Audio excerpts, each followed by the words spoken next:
Katambok ko.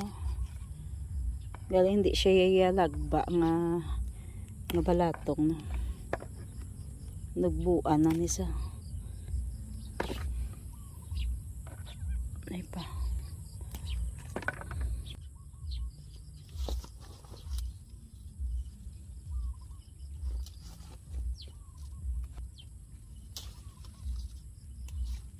Mag-harvest tayo ng balatong guys. So ganito lang siya kalaki, pero ang daming bunga. Kaso lang yung bunga niya maliit lang. Hindi siya mahaba na usual na sitaw no. Ganito lang siya.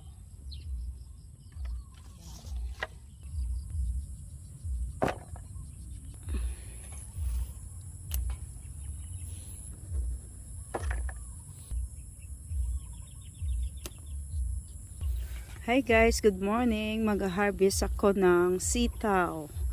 Yan yung mga sitaw namin hanggang doon. Asa ka doon. Sa gilid lang ng kudal. So maliit lang siya guys. Ganito lang siya kaliit oh. Hindi siya mahaba na sitaw no. Pero everyday kami nag-harvest ng ganito. Kasi kapag gulang na hindi na masarap kainin, matigas na guys. Yan siya, chine-check ko yan everyday. Katulad din to ng okra. Kapag gulang na hindi na masarap, matigas na. Yan. Kaya everyday nag-check ako ng okra at sitaw na mga bunga. Yan. Ito pa bukas pa yata ito lalaki. Yan siya. Yan may mga bunga pero hindi pa pwede. Ayan napiste siya oh. Dapat pala sprayan. Kailangan sprayan talaga guys. Kapag magtanim kayo ng sitaw no. Kasi yung mga piste sinisira yung mga pananim natin oh.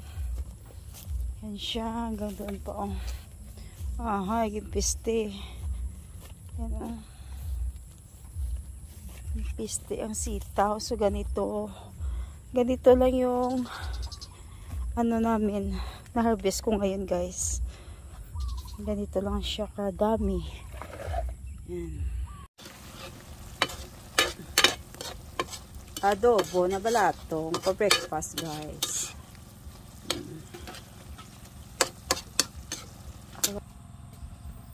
Ready na yung breakfast natin. Alright, kain-kain. Yan, tanggalin natin yung leaves sa ilalim ng ampalaya, no? Para yung vitamins ng ampalaya pupunta sa taas. Yan siya, guys. Tanggalin natin yan.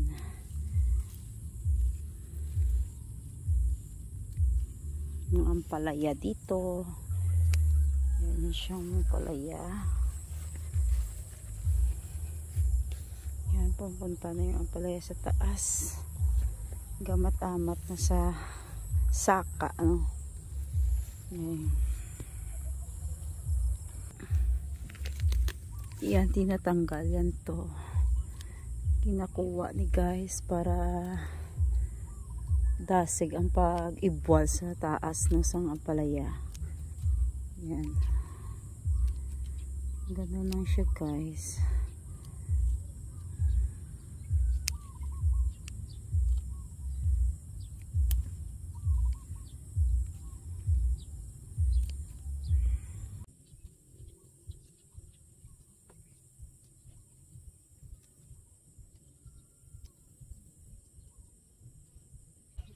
Para madaling bunga, ang sustansya nandun sa bunga. Yan, tagalan lang ng leaves sa ilalim. Yan siya guys. Kailangan alagaan yung mga tanim para madaling mamunga. Bigyan tayo ng maraming bunga ng ampalaya.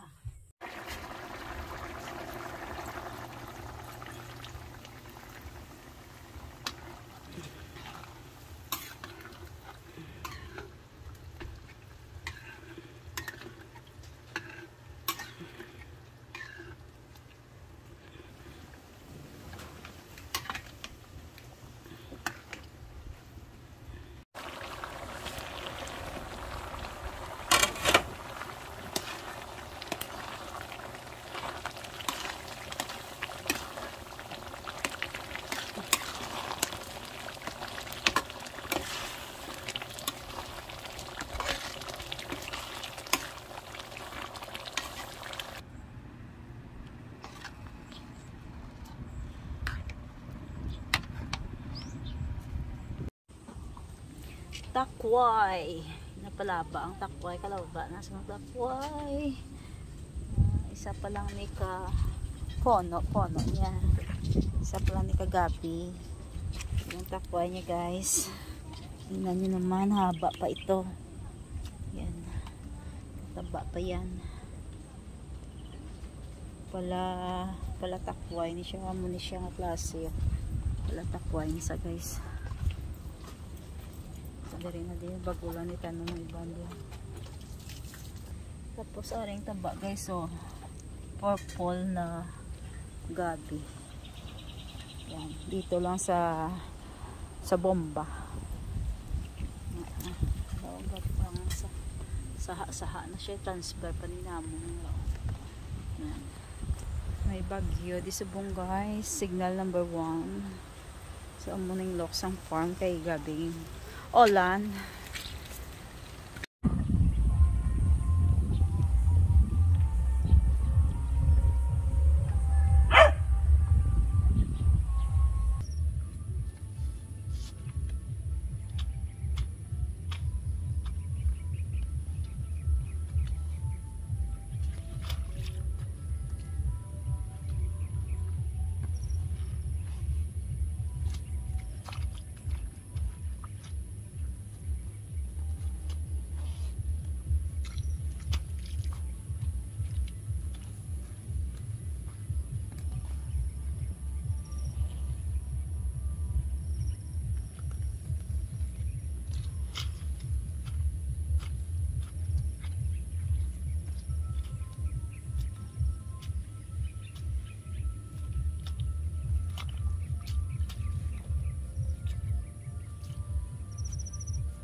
Guys, mag-pruning tayo ng ng bayabas.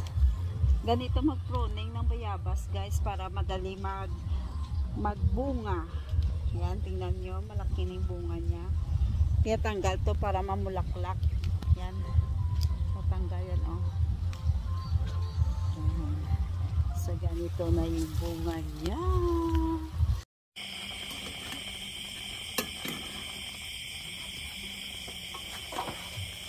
Adobo for tonight, guys. Yan. Luto na yung adobo. Nagmamantikang adobo. Kunti na lang yung sauce. Ayan. Masarap yan. Chicken adobo for dinner, guys. Dito sa farm. Yan. Diyan kami kumakain. Ganito yung eksena dito sa farm. Yan siya, guys. So, fresh air. Ayan. Para nagbibinta lang ako ng ulam dito. Tapos dyan, kumakain yung mga customers to. Open kitchen.